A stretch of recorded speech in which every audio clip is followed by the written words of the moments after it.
الذي بسط لعباده مواعيد إحسانه وإنعامه وأعاد علينا في هذه الأيام عوائد بره وإكرامه.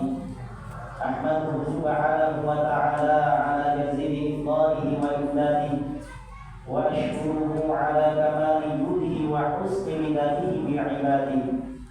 أشهد أن لا إله إلا الله وحده لا شريك له في ملكه وبلاده، وأشهد أن سيدنا محمدا عبده ورسوله أشرف عباده وزهاده. اللهم صل وسلم على سيدنا محمد خير عباده وعلى آله وأصحابه الطاهرين من بعده. أما بعد، فيا أيها الحاضرون، أوصيكم ونفسي بتقوى الله فقد فاز المتقون. فقال الله تعالى في كتابه الكريم: أعوذ بالله من الشيطان الرجيم، بسم الله الرحمن الرحيم. يا أيها الذين آمنوا اتقوا الله حق تقاته ولا تموتن إلا وأنتم مسلمون. Hadirin sidang Jumat yang dirahmati Allah Subhanahu wa taala. Pada kesempatan yang berbahagia ini, patutlah kita semua mengucapkan syukur kepada Allah, karena pada saat ini kita semua dapat merasakan beberapa kenikmatan, di antaranya nikmat hidup yang dilengkapi dengan iman dan takwa kepada Allah Subhanahu wa taala. Sebagai wujud dari rasa syukur kepada Allah itu, tidak cukup kiranya hanya dengan mengucapkan kalimat hamdalah.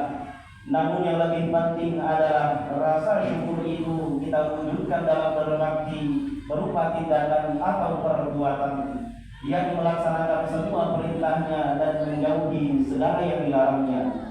Oleh karena itu, sebagai umat Islam yang beriman, marilah kita senantiasa meningkatkan takwa kepada Allah Subhanahu wa taala, dalam arti selalu mawas diri untuk mengerjakan perbuatan-perbuatan yang diperintah oleh Allah dan menjauhi segala larangannya.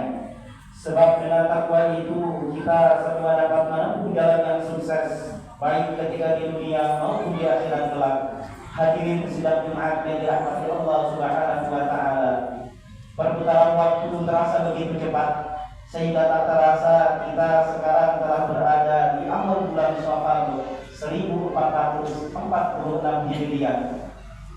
Bagi seorang muslim sejati, momentum pergantian waktu, baik hari, pekan, bulan maupun tahun, akan selalu dimanfaatkan untuk melakukan muhasabah atau introspeksi diri, bukan dengan melakukan hal-hal yang bersifat huru-hara, apalagi dengan melakukan kemaksiatan yang dibenci oleh Allah Subhanahu wa taala. Salah satu cara yang harus kita lakukan untuk mensikapi fenomena pergantian waktu adalah dengan melakukan apa yang disebut dengan al-muhasabah atau mengevaluasi diri. Mengevaluasi apakah amal-amal kita lebih banyak yang bernilai ibadah atau tidak. Apakah amal kita lebih banyak yang soleh ataukah amal yang salah. Hidup di dunia merupakan upaya untuk mendapatkan bekal yang banyak bagi kehidupan di akhirat yang bahagia.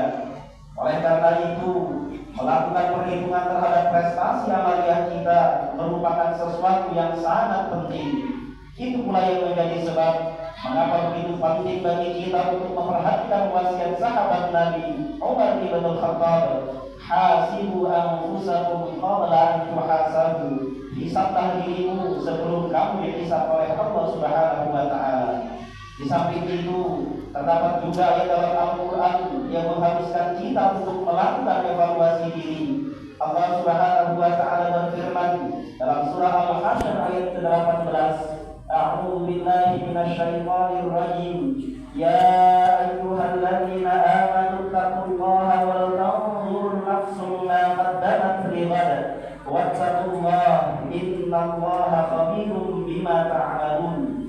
Hai orang-orang yang beriman, bertakwalah kamu kepada Allah dan hendaklah setiap diri memperhatikan apa yang telah diperbuatnya untuk hari akhirat, dan bertakwalah kepada Allah. Sesungguhnya Allah Maha mengetahui apa yang kamu kerjakan. Quran surah Al-Hasyr ayat ke-18. Hadirin sidang Jumat yang dirahmati Allah Subhanahu wa taala. Yang jadi masalah kita kemudian adalah dalam soal apa saja kita harus mengevaluasi diri. Tentu saja yang harus kita evaluasi adalah hal-hal yang harus kita pertanggungjawabkan kepada Allah Subhanahu wa Ta'ala dalam kehidupan kita di akhirat. Bila hal ini bisa dipertanggungjawabkan, maka bahagialah seseorang dalam kehidupan di akhirat, dan bila tidak, tentu saja kesengsaraan yang akan dirasakannya.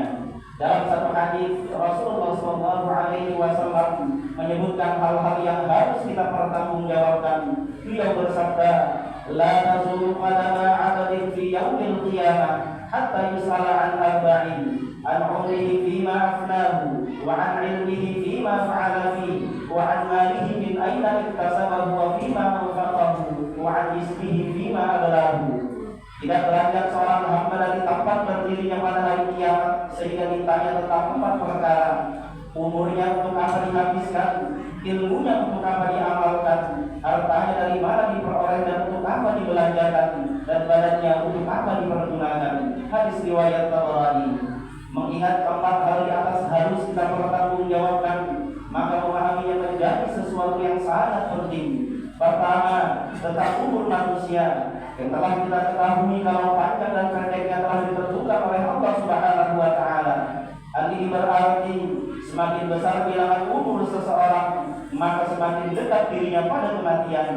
Misalnya dari umur 40 tahun menjadi 41 tahun, berarti kesempatan hidupnya di dunia berkurang 1 tahun lagi. Sementara waktu datangnya kematian sudah semakin dekat.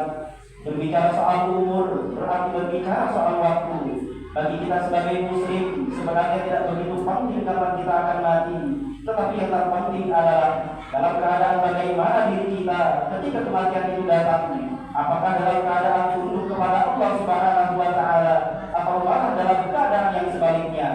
Yang Allah Subhanahu wa Ta'ala kehendaki sebagaimana ayat di atas adalah jangan sampai kita mati kecuali dalam keadaan kita sebagai muslim, yakni tunduk dan patuh kepada Allah Subhanahu wa Ta'ala. Hadirin sidang Jumat yang dirahmati Allah Subhanahu wa Ta'ala. Kedua adalah tentang ilmu yang Allah Subhanahu wa Ta'ala dan Rasulnya telah mewajibkan kepada kita untuk mencarinya di dunia ini sebanyak-banyaknya. Oleh karena itu, menuntut ilmu tidak ada batasnya kecuali saat kematian. Dengan ilmu semestinya manusia semakin dekat kepada Allah Subhanahu wa Ta'ala, bukan sebaliknya seperti yang sudah banyak terjadi. Sehingga dengan ilmu itu begitu banyak manusia yang sombong, bahkan dengan ilmunya yang sedikit sudah banyak manusia yang tidak memerlukan Tuhan, sehingga apa yang telah ditetapkan Allah Subhanahu wa Ta'ala dengan seenak hawa nafsunya mau diubah. Oleh sebab itu harus kita sadari bahwa sebanyak apapun ilmu yang kita miliki, pada hakikatnya ilmu itu sangat sedikit bila dibandingkan dengan ilmu Allah Subhanahu wa Ta'ala yang sangat luas dan banyak. Hal itu pula sebabnya ilmu yang telah dimiliki oleh manusia harus mampu dipertanggungjawabkan pengalamannya di hadapan Allah Subhanahu wa Ta'ala. Hadirin sidang Jumat yang dirahmati Allah Subhanahu wa Ta'ala. Ketiga, yang harus kita pertanggungjawabkan di hadapan Allah kelak adalah tentang harta. Bagi manusia, harta sangat diperlukan. Oleh karenanya, setiap manusia pasti membutuhkan harta. Allah Subhanahu wa Ta'ala tidak melarang manusia mencintai dan mencari harta yang banyak. Bahkan Allah Subhanahu wa Ta'ala justru memerintahkan kepada manusia untuk mencari harta. Yang tidak boleh dimiliki oleh manusia adalah mencintai harta di atas kecintaannya kepada Allah Subhanahu wa Ta'ala. Karena dari sikap semacam ini manusia akan menghalalkan segala cara. Karena itu Allah Subhanahu wa Ta'ala akan meminta pertanggungjawaban dari mana kita memperolehnya atau bagaimana cara mendapatkannya, halal atau haram. Di samping itu, meskipun manusia sudah mencari harta dengan cara yang halal, bukan berarti sudah selesai pertanggungjawaban manusia dalam soal harta. Masih ada lagi yang harus dipertanggungjawabkannya.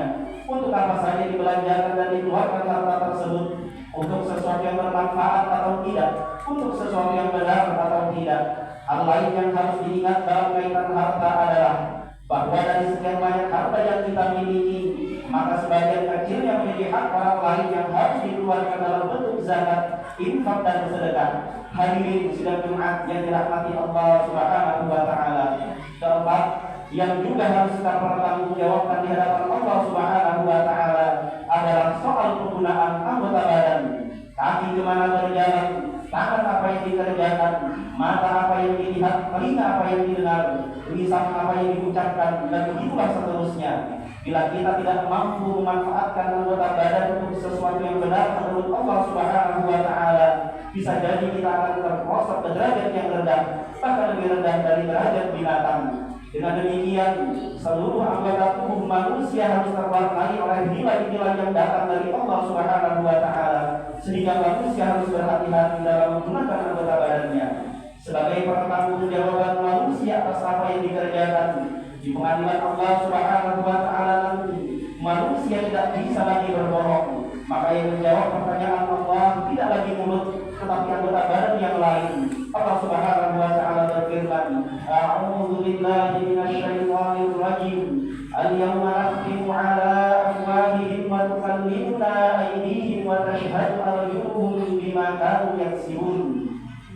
Pada hari ini kami tutup mulut mereka, dan berkatalah kepada kami tangan mereka, dan memberi kesaksianlah kaki mereka terhadap apa yang dahulu mereka usahakan. Quran Surah Yasin ayat 65. Akhirnya kita berkewajiban untuk terus berusaha dan berharap semoga di bulan Safar 1446 Hijriah ini kualitas kehidupan kita baik sebagai pribadi, keluarga maupun masyarakat muslim menjadi lebih baik daripada tahun-tahun yang lalu, sehingga kita termasuk dalam kelompok manusia yang menjalankan kehidupan sebagaimana yang dikehendaki oleh Allah Subhanahu wa Ta'ala, serta mampu bertanggungjawabkan segala yang kita lakukan ini di hadapannya kelak. Amin ya rabbal alamin.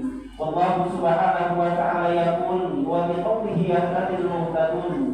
A'udzu billahi minasy syaithanir rajim. Bismillahirrahmanirrahim. Wal 'asri innal insana lafi khusrin illal ladzina amanu wa 'amilus shalihati wa tawassaw bil haqqi wa tawassaw bis sabr. Barakallahu li wa lakum fil Qur'anil 'azim wa nafa'ani